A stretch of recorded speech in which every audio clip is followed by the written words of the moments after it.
Saya sering mengingatkan ikhwan, kita hidup tidak lama di atas muka bumi ini ya. Saya sering sampaikan bagaimana Nabi SAW bersabda, "A'maru ummati baina sittin ila sab'in wa aqalla man yajuzu dzalik." Umur umatku antara 60 sampai 70 dan hanya sedikit yang melewati umur tersebut. Kebanyakan kita rata-rata ya umur 60 sekian sudah meninggal dunia. Bahkan ada yang kurang dari 60 sudah dipanggil oleh Allah Subhanahu wa taala. Coba saya ingin tanya, yang di atas 70 coba angkat tangan. Kemana? Sudah ditanya di luar. Sudah masuk alam barzah, sudah ditanya oleh malaikat. Coba yang di atas 60, angkat tangan. 1, 2, 3. Siap-siap. Yang di atas 50, angkat tangan. Sama, siap-siap juga. Ya. Terus kita masih terus terlena di atas muka bumi ini. Tahukah Anda bahwasanya umur kita di dunia ini adalah penentu masa depan kita yang abadi di akhirat kelak. Maka jangan main-main dengan umur yang Allah berikan kepada kita. Umur itu nikmat yang akan diminta pertanggungjawaban oleh Allah Subhanahu wa taala. Setiap detik, setiap menit yang Anda lewati penentu kesuksesan Anda atau kehancuran Anda di akhirat kelak. Saya sering sampaikan juga, sebenarnya waktu aktif kita yang sungguhnya yang efisien cuma sedikit. Taruhlah kita semua meninggal pada umur 60 tahun. Maka dikurangi 15 tahun masa kita sebelum balik. Kurang 15 tahun. Tinggal berapa? 45. Terus kebanyakan kita tidur satu hari 8 jam. Kalau tidur satu hari 8 jam berarti sepertiga umur. Karena satu hari 24 jam. Kalau 60 berarti kurang 20. Berarti 45 kurang 20 tinggal berapa? Tinggal 25. Itu yang tidurnya 8 jam. Ada yang 11 jam, tergantung. Taruhlah kita tidur normal 8 jam, berarti umur kita sudah 60 kurang 15 kurang 20 berarti tinggal berapa? 25, tinggal sedikit 25 tahun. Nah, 25 tahun ini buat WhatsAppan, buat Facebookan, buat Instagraman ya.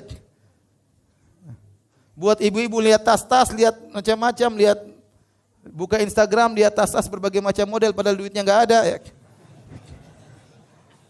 Berapa habis waktu? Kapan kita membaca Quran? Kapan kita mau berbakti sama orang tua? Jadi kan sebenarnya waktu kita sebenarnya di dunia cuma sedikit.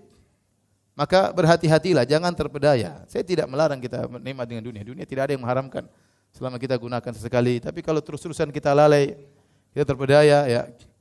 Umur kita cuma sedikit, padahal umur kita yang segini menentukan di alam barzah dan kemudian masa depan kita di akhirat kelak. Di alam barzah, kapan berapa lama antum akan di alam barzah? Kita tidak tahu. Antum masuk alam barzah meninggal, menunggu kapan hari kiamat, waktunya lama, bisa jadi lama. Nenek moyang kita ada yang sudah 1000 tahun di alam barzah. Dan bagaimana kondisinya di alam barzah tersebut berdasarkan 60 tahun waktu dia di dunia. Penentu di alam barzah. Bisa jadi di alam, sebagian orang di alam barzah sudah mungkin lebih daripada itu, sudah lama. Kemudian antum dibangkitkan di padang mahsyar yang kata Allah Subhanahu wa taala fi yaumin kana miqdaruhu 50 alfasana. Yang satu hari ukurannya seperti 50.000 tahun. Apa bandingannya 60 dengan 50.000 tahun? Setelah antum melewati fase alam barzah, antum disidang, dihisab, kemudian ditimbang, akhirnya masuk surga atau neraka. Dan itu abadi selama-lamanya. Selama-lamanya. Maka berhati-hatilah. Ya ikhwan, hidup kita tidak banyak, ya. Semua itu ditentukan dengan 25 tahun efisien yang ada di yang kita hadapi sekarang ini. Maka saya ingatkan setiap detik, setiap menit, setiap jam itu penentu masa depan antum di alam barzakh maupun di akhirat. Oleh karenanya pantas jika Utsman bin Affan radhiyallahu anhu kemudian menangis tatkala dia berada di pinggiran kuburan, dia merenungkan bahwasanya inilah ujian pertama. Sebelum ujian-ujian lain, kita akan menghadapi banyak ujian. Makanya Allah berfirman, laqad khalaqnal insana fi kabad. Sungguh kami telah ciptakan manusia dalam kondisi kabad, dalam kondisi susah payah. Sejalan susah payah, kemudian dalam perut dia payah, dia memahirkan orang tuanya, lahir juga dalam kondisi payah, menjalani kehidupan juga dalam kondisi payah, kerja dan macam-macamnya. Di alam barzah juga dia merasakan kepayahan. Kemudian dibangkitkan juga dalam kondisi kepayahan, di padang mahsyar dalam kondisi payah, disiksa dalam kondisi payah, ditimbang dalam kondisi payah, dalam kondisi sulit. Ya. Oleh karenanya hati-hati Dan pertama yang kepayahan yang sulit yang kita hadapi, ujian yang pertama begitu nyawa kita dicabut adalah 3 pertanyaan ini. Man rabbuk? Siapa Tuhanmu? Kemudian wa madinuk? Apa agamamu? Kemudian wa man nabiyuk? Siapa nabimu? Ya. Kalau antum beriman, antum ternyata meyakini hal tersebut karena 3 pertanyaan semua masalah akidah. 3 pertanyaan ini semua masalah apa? Akidah. Ini menunjukkan pentingnya seorang serius dalam pelajari akidah.